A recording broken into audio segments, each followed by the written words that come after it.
Hello World, c'est le chat, la chaîne Code avec le chat, j'espère que tu vas bien. On se retrouve aujourd'hui dans une nouvelle vidéo où on va faire le 12e épisode de la série d'apprendre VJS3 en développant le site Uber Eats. Donc avant de commencer, j'aimerais bien t'expliquer pourquoi est-ce qu'il y a un an de différence entre la date où j'ai posté le 11e épisode et le 12e épisode. Ce qui s'est passé, c'est que je me suis lancé en freelance et le fait de me lancer en freelance, ça m'a laissé très peu de temps pour YouTube. De plus, en freelance, j'ai développé des applications web avec la technologie Vue.js3 dans le cadre professionnel et le fait de le faire dans le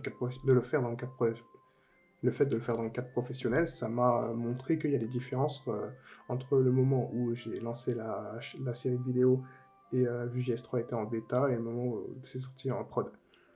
Mais c'est pas grave, in fine, ce qui compte, c'est de comprendre le système des frameworks component friendly. Donc c'est très très bien qu'on puisse continuer cet épisode avec le dernier épisode de la série. On va tout de suite commencer en lançant la commande npm run serve qui va nous permettre de lancer des serveurs et de voir où on en était.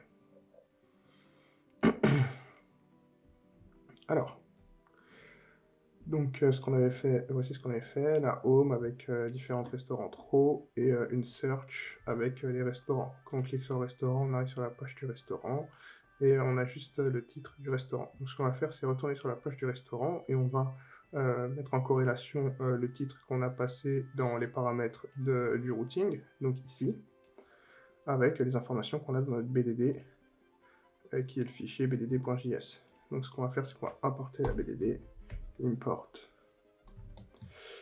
bdd from voilà, 2./bdd. Ensuite, on va mettre une virgule après name et lancer le setup. Donc setup, et dans le setup, on va appeler onMounted et on va faire un console log de notre BDD. Donc dans le mounted, c'est une méthode qu'on appelle, prend un paramètre qui est une fonction, et en fait c'est la fonction qui va exécuter au callback quand l'application va être à la période du lifecycle du mounted. Donc on log notre mounted, enfin on va faire un console log dans notre mounted, et on va console log la BDD. Notre mounted n'est pas importé, c'est pour ça que ça nous met une erreur dans la console, et on va importer notre mounted, import, donc onMounted, on l'extrait depuis Vue.js, depuis Vue, import onMounted depuis Vue, from Vue, donc il manque le from, voilà. Et du coup, maintenant on enregistre, tout se passe bien, on retourne sur notre site, hop, qu'est-ce qui s'est passé? Momiji, voilà, Momiji, t console, et on a bien un console log de notre array avec tout avec toutes les informations qu'il y a dans notre BDD. Donc depuis notre BDD, maintenant on va devoir récupérer l'objet qui correspond au restaurant sur lequel on est la page, enfin au restaurant de la page sur laquelle on est. Donc pour faire ça, on va toujours dans le console log. Moi ce que je vais faire, c'est que je vais mettre des entrées dans le console log pour qu'on voit bien qu'est-ce qu'on fait. On va utiliser la méthode find sur notre BDD qui est un tableau, et donc array find JavaScript, voilà. Donc, je la connais pas par cœur cette méthode, je l'ai utilisée récemment. Donc voilà, c'est une méthode find où on va aller rechercher dans l'élément une condition et si c'est bon, il nous retourne les éléments qui correspondent. Ok, donc bdd.find. Donc là, on ouvre les parenthèses. En fait, find, c'est une méthode qui prend en paramètre une fonction. Dans cette fonction, prend elle-même un paramètre qu'on va appeler newElement, enfin non, qu'on va appeler restaurant. En fait, sur chaque, elle va faire un tour de boucle sur chaque objet de notre méthode, de notre objet, et sur chaque objet de notre tableau, et cet objet va s'appeler restaurant dans le contexte de la boucle. Donc if restaurant.name égale root.params.name, donc $root.params.name, return restaurant. Donc si le restaurant a le même nom que root.params.name, on retourne au restaurant. Et il me dit quoi? Root is not defined. Ah oui, il faut importer root, donc ce ne sera pas $root, ça va être root. On va l'importer, on va faire import, on va importer une méthode qui s'appelle useRoot. UseRoot, ce qui nous permet d'utiliser les routes comme l'indique cette méthode depuis ViewRouter. Voilà. Et donc, dans notre Mooncid, ou même au-dessus, ouais, au-dessus de notre Mooncid, on va créer une const root égale useRoot. Voilà. Et donc, cette route, c'est le contexte de cette constante-là, cette variable, c'est le contexte de nos routes. Donc, la route.params.name, tout est bon. On recharge, tac, tac, tac. Et on va voir ce qui nous console log. Et donc là, on recharge la page pour clean la console. Il nous console bien un objet qui correspond. Donc là, on est sur momiji. Il nous console log bien l'objet momiji. Donc on va débarrasser tout ça. Ce qu'on va faire, c'est qu'on va créer, au lieu de le faire dans le console, on va créer une const qui va s'appeler restaurant. Cette const restaurant, elle va contenir les informations de notre restaurant. Donc BDD, on va faire la même chose que là, bdd.find. Sauf qu'au lieu de faire toute la fonction comme ça, on peut abréger directement en faisant une fonction fléchée qui retourne quelque chose. Donc ce qu'on fait, c'est qu'on met une parenthèse, une fonction fléchée. Dans la parenthèse, on place le contexte, donc notre paramètre qui va être restaurant. Et dans notre return, on va mettre la même chose que là, restaurant.name égale route.params.name. Donc juste cette abréviation-là, restaurant fonction fléchée, restaurant.name égale route.params.name, ça veut dire que si cette condition est remplie, tu me crées un objet, ou un tableau plutôt, d'objets, qu'avec la condition qui est là. Donc tous ceux qui vont remplir cette condition, il n'y en a que un, donc le restaurant correspondant va être créé. On peut enlever tout ça du Mooncid, on peut aussi supprimer notre Mooncid du coup, et on va... ah non, on va pas supprimer notre Mooncid, excuse-moi, mais on va log restaurant pour checker. Restaurant. Et il manque un S. Voilà, donc on log notre restaurant. Tac, c'est bien, notre variable elle est bien faite, tout fonctionne bien, et du coup, on va exporter notre variable du setup, donc on va la retourner, return, dans un objet, on met restaurant, et du coup, on enlève l'import du Mooncid, on ne l'utilise plus, et à la place de root.params.name, on va mettre restaurant.name. Voilà. Et donc, on recharge la page, on n'a plus rien dans la console, parce qu'on n'a plus rien dans la console dans le Mooncid, par contre, on a toujours momiji. Ensuite, on va mettre restaurant.note, si je dis pas de bêtises, parce que dans notre objet restaurant, on a bien note et drive time. Restaurant.note, il est là. Donc, momiji, note du restaurant. Voilà. On a aussi le temps de livraison.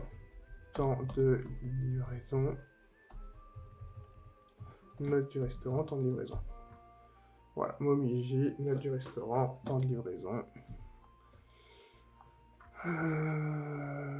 Tac, tac, tac, bdd.js.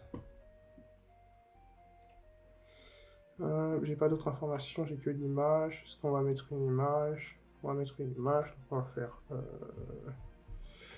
img. On va mettre une div. img, voilà, et dans l'img, on va mettre 2.source égale restaurant.img ou source .image, voilà.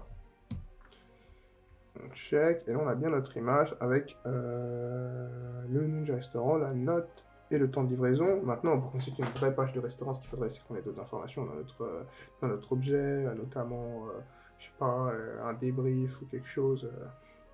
Il faudra aller récupérer chaque information et du coup reconstruire notre bdd.js, parce que là j'avais mis que les notes, les drive time et l'image et le name. Mais en fait voilà, donc là maintenant on peut utiliser toutes les informations qui viennent depuis notre base de données, parce qu'on a la clé correspondante qui va nous permettre d'identifier quel est notre objet du restaurant, qui va être le nom du restaurant, que l'on transmet de notre homepage à notre page restaurant depuis le routing.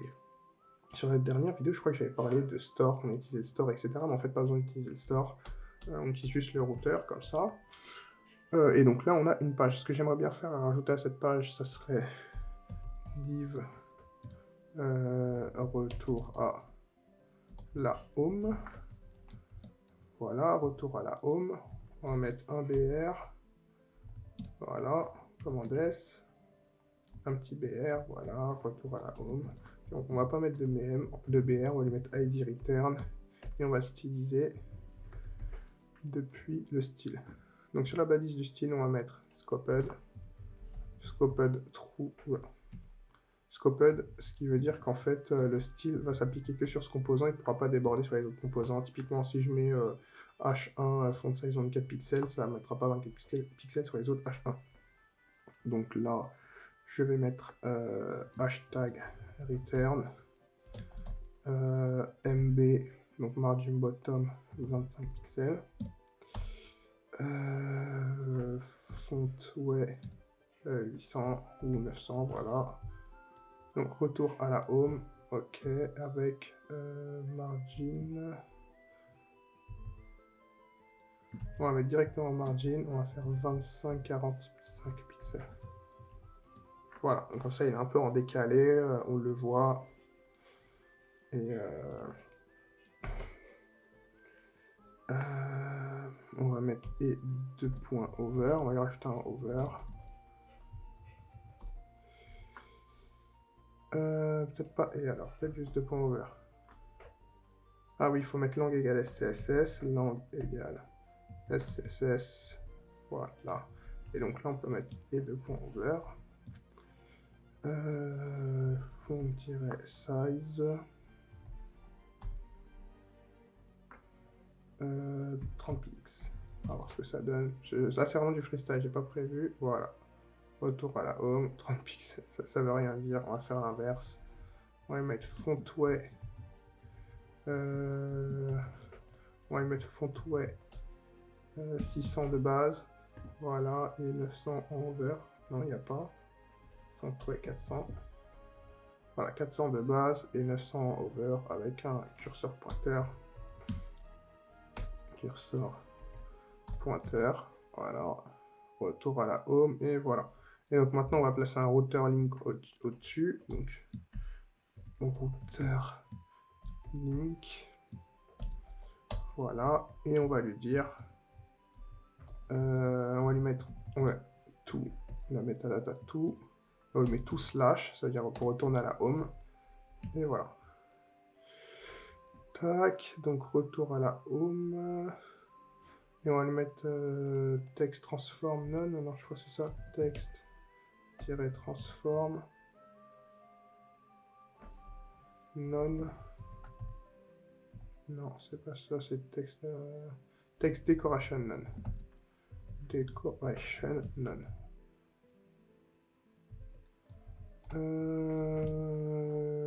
Tac. Oh, tout. Donc là, on va enlever le style violet par rapport au lien. Oh, to visible link style CSS. Voilà. Visible link. Curseur pointeur default. Pointeur text decoration none. Pointeur event none. Color gray. Donc on va mettre text decoration. Voilà, on va mettre ça bon. Text decoration none. Pointeur event none. Et font. Ah non, c'est color. Color de points hashtag 000 pour que ça revienne en noir. Tac, tac, tac. Voilà. Et donc là, on peut repartir sur du 3 et Verit. On a toujours le trait en dessous, mais pas grave. Et donc là, voilà, on peut retourner à notre home. Ce qu'on va faire, c'est qu'on va aussi mettre sur la home, sur les restaurants trop. Commande P, restaurant trop. Donc restaurant trop, c'est les restaurants de card. Donc autour des restaurants de card, on va mettre un router link. Router link.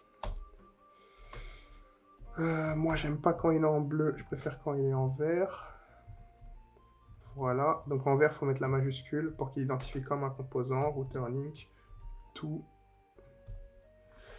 Et du coup, le V4 qui est là, on va le déplacer sur le router link. Tac.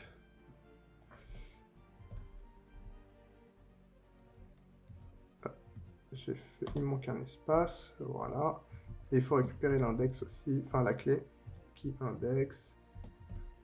Voilà. Et donc on met tout et tout.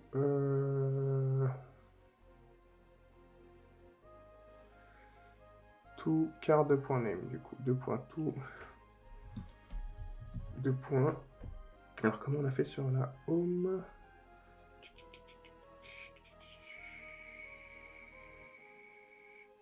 Tout name restaurant, params restaurant, voilà. Tout name restaurant, params restaurant.name. Donc, on reprend la même chose. Tout name restaurant, params card.name, du coup. Parce que là, on boucle. Il s'appelle pas restaurant, il s'appelle card. Et on pourrait même renommer card en restaurant, du coup. Tac. Tac, comme ça on se perd pas. Restaurant.name. Voilà. Alors franchement, il y a beaucoup de logique que je comprends plus trop dans ce que j'ai fait. Je me dis, what the fuck, pourquoi j'ai fait ça comme ça? Typiquement, diviser les trucs en 3 et tout. Enfin, je comprends que c'était pour faire des restaurants trop et tout, mais c'était pas pertinent à l'époque. Bon, c'est pertinent dans le sens où on fait du VJS, donc dans tous les cas, on s'en fiche un peu, mais voilà. Alors, tac. Là, il y a un problème. Router link. To object object. 2.to. Restaurant.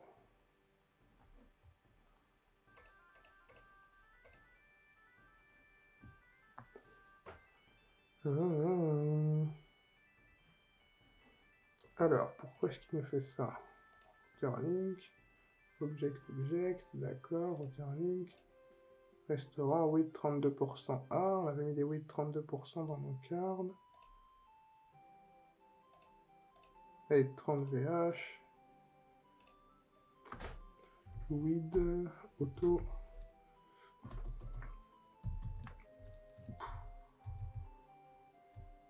Ok. On va faire plutôt weed 100%, voilà. Et c'est lui qui va être en weed 32%. Voilà, c'est ça en fait qu'il faut faire. Ok. Tac, et du coup, pourquoi mon router link il fonctionne pas?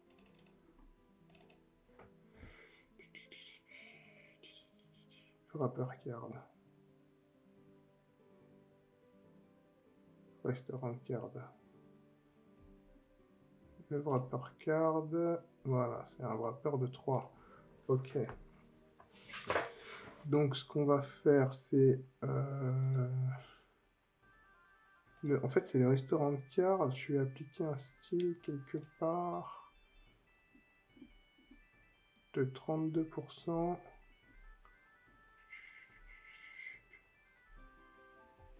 Où est-ce que je vais appliquer ça?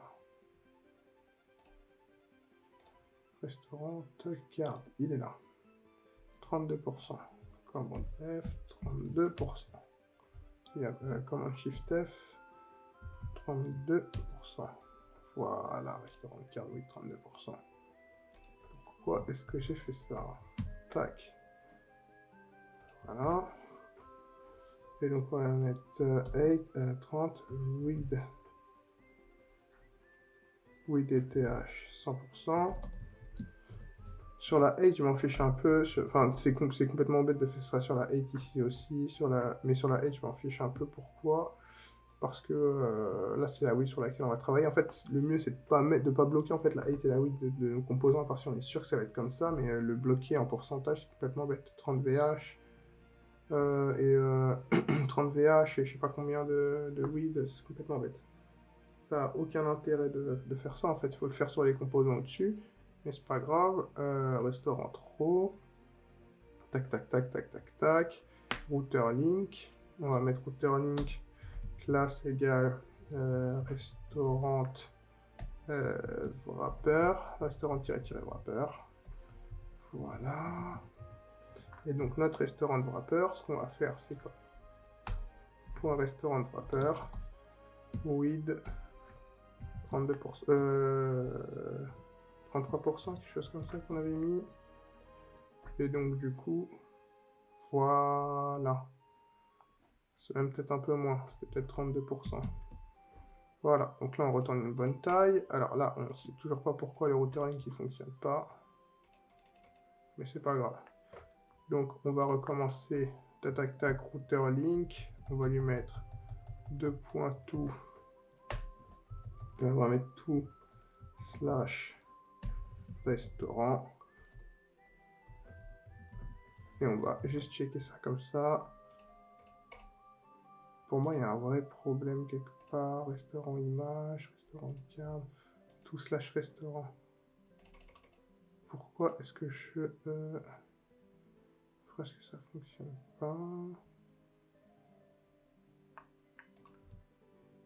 Là, j'ai bien un name.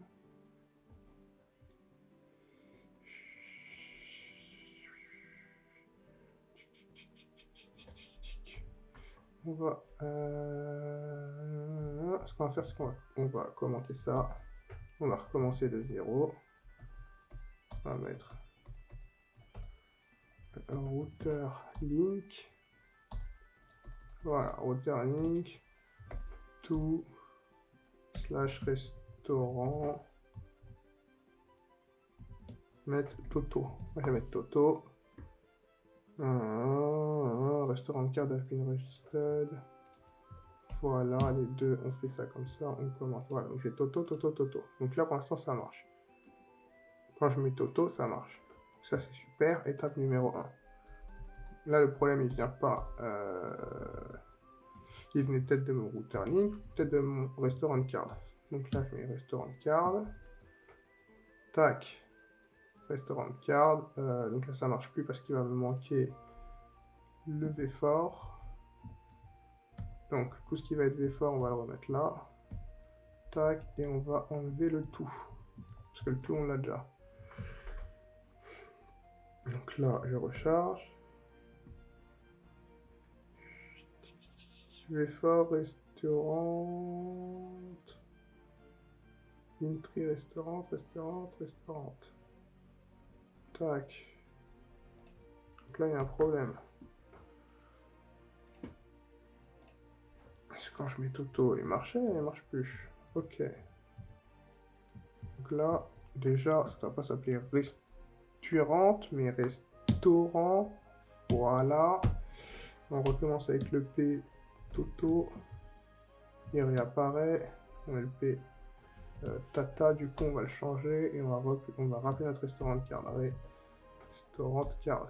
Restaurant card. Voilà, je vais le mettre comme ça. Restaurant card. Voilà. Dans mon restaurant card, je vais lui placer un restaurant. Et donc, je vais lui mettre info restaurant égale tri restaurant. Donc, c'est un tableau de restaurant. On va prendre le premier restaurant. Donc, le restaurant aurait 0 juste pour tester. Ok, donc là, ça marche. Et là, ça marche très très bien. On peut enlever data. Ok. Sur le routeur link, on peut remettre la classe restaurant wrapper.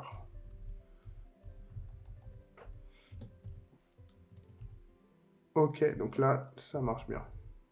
Maintenant, sur le routeur link, je retire le tiret, je mets un L majuscule. Et je retire le R, je mets un L majuscule. Je recharge. Ok, ça marche toujours aussi bien. Donc ça, c'est bon. Maintenant, on récupère le V-fort avec le index qu'on avait commenté. Et donc là, à la place de tri restaurant, on met restaurant. Restaurant. Voilà, et restaurant. Voilà. Et donc là, on a nos 3 restaurants. Mais il nous renvoie sur hashtag restaurant. Et nous, ce qu'on veut, c'est 2.tout. Ok, donc là, on va ouvrir un objet. On met name de point restaurant. On va aller sur la page restaurant. Virgule. Params. 2 points. Donc c'est encore un objet. Et du coup, name du params égale restaurant.name. Voilà. Donc moi, je vais juste faire commande B, voilà, comme ça on voit tout bien. Tac. Normalement, ça doit ressembler à quelque chose comme ça. Voilà. En plus, c'est même plus rouge, donc c'est parfait. Voilà. Le kit comprend bien ce que je voulais dire. Donc voilà, normalement, ça va être quelque chose comme ça. Et là, je clique. Voilà. Retour à la home subway. Note du restaurant. Donc, ok, la page restaurant, elle paye pas de mine. Je vous avoue que c'est vrai, la page restaurant, elle paye pas de mine. Restaurant wrapper, on va lui mettre text-decoration non. Important pour voir, je vais juste voir un truc avec l'importance que ça fait. Voilà, text decoration non important. Hop là, on va pouvoir le mettre sur nos restaurants aussi, parce que je crois qu'il n'avait pas fonctionné sur les restaurants. Voilà. Ah ouais non. Important. Et donc je retourne sur mon restaurant trop. Hop là, et voilà. Non. Bon, je sais pas pourquoi il me prend la tête, c'est pas grave. Donc voilà, on a notre home. On peut cliquer sur chacun des restaurants pour aller sur la page des restaurants. On peut faire une recherche pour aller sur la page des restaurants. On peut retourner à la home. Voilà, c'est terminé. Donc j'avoue que la page des restaurants, elle paye pas de mine, puisqu'on n'a pas plus d'infos, j'ai pas de base de données. Ce qui est important, c'est comprendre Vue.js, comment on crée des composants, comment on arrive à lier nos composants, comment on arrive à récupérer nos informations depuis la page restaurant, en n'ayant que le restaurant.name. C'est-à-dire que quand on clique, on passe le paramètre restaurant, et ça nous permet de récupérer le paramètre, mais aussi ça nous permet de copier-coller la page. Demain, quelqu'un il arrive, hop, il arrive avec McDonald's, il arrive directement sur la page McDonald's, si c'est un vrai site internet. Que si on n'utilise pas cette méthode-là et qu'on utilise le store, et qu'il y a juste marqué restaurant, et que c'est dans le store que c'est géré que c'est un restaurant, quand on copie-colle le lien, on ne peut pas permettre à notre ami d'arriver directement sur la page qu'on veut. Pareil, si on va rajouter qu'on va être sur un contexte e-commerce, qu'on va rajouter des paramètres de filtre. Typiquement, vous êtes sur Amazon, vous cherchez une cafetière entre 0 et 50 euros qui fait des dosettes, mais pas des capsules, ou qui fait des capsules et pas des dosettes, vous allez filtrer. Tous ces filtres-là, ils vont aller dans l'URL. Enfin, tu vas filtrer, tous ces filtres-là, ils vont aller dans l'URL. Le fait que tu filtres et que ça va dans l'URL, ça fait que quand tu vas copier-coller ton lien, l'envoyer à un de tes collègues, un de tes amis ou que sais-je, ça va lui permettre de retrouver exactement sur le type de recherche que tu avais. Donc voilà, c'est super. On a combien de temps? On a 27 minutes, ça c'est super cool. Donc là, on a fait voilà, un petit update de ça pour terminer la série vraiment sur Vue.js. Parce que voilà, aussi on n'utilise plus Vue.js de cette façon-là. Moi, j'aimerais bien commencer une série sur Vue.js 3 maintenant que j'ai plus de compétences. Je travaille 6 mois sur un projet entier sur Vue.js 3 from scratch, donc de zéro, avec la techno full Vue.js 3. Et donc j'ai beaucoup plus d'informations à vous apporter maintenant. Enfin, j'ai beaucoup plus d'informations à t'apporter maintenant. Ce serait super sympa que je fasse une nouvelle vidéo, une nouvelle série vidéo avec les nouvelles infos que j'ai, mais ça demande de la préparation, une base de données, un design, ça demande beaucoup de choses. Et je me suis racheté un micro, je sais pas si tu le vois. Donc si j'ai investi dans ce micro, c'est pour investir dans YouTube aussi, pour toi, pour moi, pour nous. Abonne-toi, lâche un commentaire, lâche un like, tu connais la chanson. N'hésite pas à mettre des commentaires en me disant ce que tu veux, ce que tu voudrais qu'on développe, des styles de vidéos qui sont pas tutos. Typiquement, j'ai fait un bilan de ma première année de développeur freelance, va la regarder et dis-moi si tu veux un autre style de vidéo, qu'est-ce que tu aimerais savoir sur ce qui s'est passé pendant mon année de freelance, qu'est-ce que tu aimerais que je développe. Voilà, n'hésite pas à me demander ce que tu aimerais que je fasse sur ma chaîne. On se revoit pour la prochaine vidéo, c'était le chat de la chaîne Code avec le chat.